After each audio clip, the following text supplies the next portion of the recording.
ये कितना झूठ बोलते हैं अमित शाह, देश के गृह मंत्री रहकर इतना झूठ बोलते हैं। ट्राइब्यूनल है, वक्फ ट्राइब्यूनल, भारत के संविधान के सेक्शन थे ट्राइब्यूनल बना, वक्फ का ट्राइब्यूनल है, इनकम टैक्स का ट्राइब्यूनल है, रेलवे क्लेमेंट्स ट्राइब्यूनल है, एनजीटी का ट्राइब्यूनल, ऐसे 14-15 ट्राइब्यूनल देश में काम कर रहे हैं। उसके और हिंदू एंडोमेंट बोर्ड के ट्राइब्यूनल्स हैं, उसके जजमेंट के खिलाफ आप रिव्यू पिटीशन डाल सकते हैं हाईकोर्ट में। अमित शाह झूठ बोले, जा नहीं सकते, रिव्यू पिटीशन डालिए ना। अब से कुछ घंटे बाद देश की सियासत में संसद के भीतर वक्त बदलने वाला है। जब 8 घंटे की बहस शुरू होगी, तय होगा कि देश की सबसे बड़ी और ताकतवर मुस्लिम संस्था वक्फ बोर्ड का वक्त अब बीते दौर की बात है या नहीं। आज लोकसभा में दोपहर 12 बजे वक्फ संशोधन बिल सरकार ला रही है। इसका विरोध पूरे देश में बड़ी संख्या में हो रहा है। आज ही वोटिंग भी होगी और ये तय माना जा रहा है कि मोदी सरकार अपने तीसरे कार्यकाल में सबसे अहम बिल पर आज जीत हासिल कर सकती है या नहीं। अब नीतीश कुमार, चंद्रबाबू नायडू, देवगौड़ा, चिराग पासवान, मांझी, जयंत चौधरी की पार्टी ने बिल के समर्थन में हरी झंडी दे दी है। कर्नाटक में सहयोगी दल जेडीएस के दोनों सांसद भी आज वक्फ संशोधन बिल का समर्थन करेंगे, इस तरह की चर्चा चल रही है। मगर इसमें पूरे देश में 70% लोगों में नाराजगी फैली हुई है। लोकसभा में एनडीए के 293 सांसद है। इंडिया गठबंधन के पास 235 सांसद है, जिसमें अन्य को भी जोड़ दे तो संख्या 250 तक पहुंच जाती है, जबकि बहुमत का नंबर 272 है। विपक्ष में लगता रहा है कि अगर 16 सांसद वाली टीडीपी और 12 सांसद वाली जेडी वक्फ बिल का विरोध कर दे तो गेम पलट सकता है, क्योंकि तब एनडीए का नंबर घटकर 265 हो जाएगा और बिल के विरोध में नंबर 277 पहुंच जाएगा। माना जाता है कि वक्फ बिल के विरोध में बड़ी संख्या में मुस्लिम समाज के साथ अलैदा धर्म के लोगों का भी विरोध माना जा रहा है। ये नाइंसाफी है, ये गैर कानूनी है। इस तरह का बहस आज पूरे देश में हो रही है।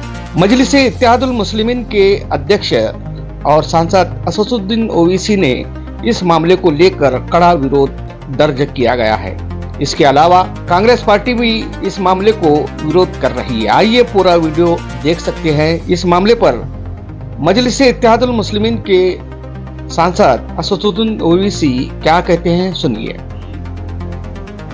देखिए, ये जो गवर्नमेंट एनडीए की गवर्नमेंट, जिसको चंद्रबाबू नायडू, नीतीश कुमार, चिराग पासवान और जयंत चौधरी सपोर्ट कर रहे हैं, ये वक्फ बिल अनकॉन्स्टिट्यूशनल है। ये वक्फ बिल आर्टिकल 14, आर्टिकल 25, 26, 29 का ग्रेव वायलेशन है। ये वक्फ बिल नहीं है, बल्कि ये वक्फ बर्बाद बिल है ये।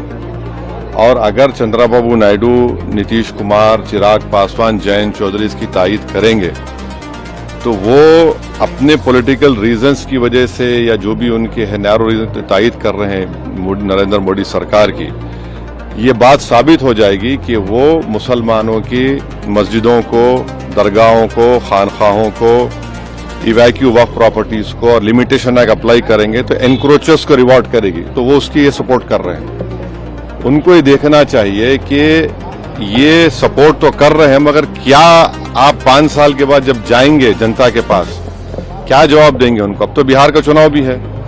तो ये अनकॉन्स्टिट्यूशनल। एक बात समझिए, वक्फ बाय यूजर सरकार निकाल रही है। हिंदू धर्म में मठ by user, temple by user allowed है, तो यहां पर क्यों अलाउ नहीं कर रहे आप? हिंदू एंडोमेंट बोर्ड में कोई नॉन हिंदू मेंबर नहीं बन सकता, तो यहां पर आप नॉन मुस्लिम को क्यों बना रहे हैं? तीसरी बात यह है कि एंडोमेंट का जो ट्राइब्यूनल है उसका डिसीजन के खिलाफ आप रिव्यू डालते हैं, यहां पर आप कह रहे हैं कि उसको अपील करेंगे। हिंदू एंडोमेंट बोर्ड में कमिश्नर, कोई भी हिंदू एंडोमेंट कमिश्नर कोई प्रॉपर्टी को डिक्लेयर कर सकता है एज अ हिंदू धर्म की प्रॉपर्टी। कलेक्टर का कोई रोल नहीं हिंदू एंडोमेंट बोर्ड में, क्यों कलेक्टर को लेकर आ रहे हैं आप? तो ये, और ये सब जो चीजें कर रहे हैं ना, एक ही मकसद है, मुसलमानों से नफरत और इस देश में हिंदुत्व की आइडियोलॉजी के तहत ये एक प्रोजेक्ट है जिससे मुसलमानों को उनके रिलीजन से दूर करना, रिलीजियस प्रॉपर्टीज को छीन लेना। हमारा डिमांड एक ही है कि जो चीजें हिंदू धर्म के लिए, एंडोमेंट बोर्ड के लिए सही है, यहां पर गलत कैसे हो रही है? वो जो सिख गुरुद्वारा प्रबंधक कमेटी में कोई नॉन सिख मेंबर नहीं बन सकता, तो यहां पर कैसा कोई नॉन मुस्लिम बनेगा? ये बात आपको समझने की जरूरत है। आर्टिकल 25, 26, 29, 14 का ग्रेव वायलेशन है। इनको सोचना चाहिए चंद्रबाबू नायडू को। अभी वक्त है उनके पास है, सोचना चाहिए कि आप क्या बर्बाद करने का पूरा सहूलत दे रहे हैं बीजेपी को आप।